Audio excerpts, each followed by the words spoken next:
I would rather be the one to have to experience it and endure the pain and everything else that goes along with it. And I guess that's another reason why I went into the military, is because I want to be the one that has to do it. I don't want anybody else in harm's way. Justin Anderson is a motorcycle mechanic, but fixing bikes is more than just his job. It's an escape from the wrench life seems to constantly put in his path. It takes everything off my mind and makes me think about what I'm doing, and it really helps keep me sane. Before bikes, Anderson was in the Army. He followed the same path as his dad and grandfather. I was injured while we were conducting combat operations in Baghdad, and I took a AK round to my left knee.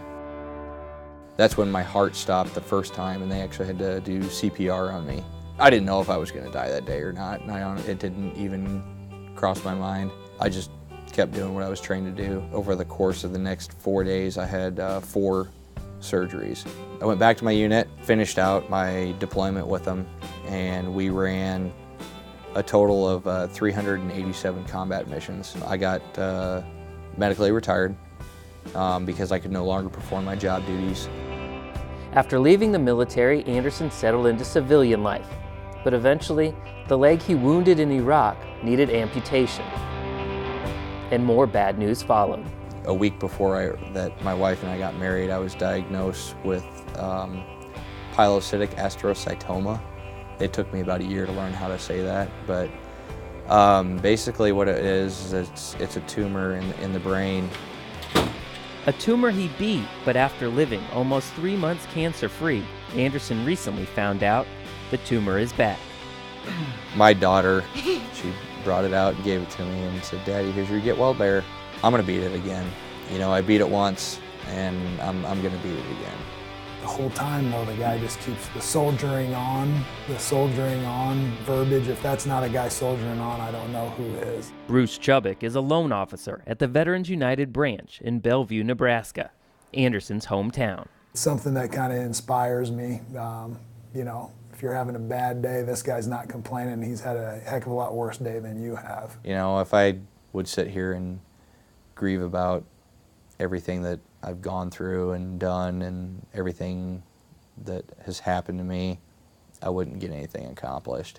Chubbuck accomplished something by making a difference. I was just taken back because I was like, I don't feel like I did anything extraordinary. I don't feel like I went above and beyond my call of duty.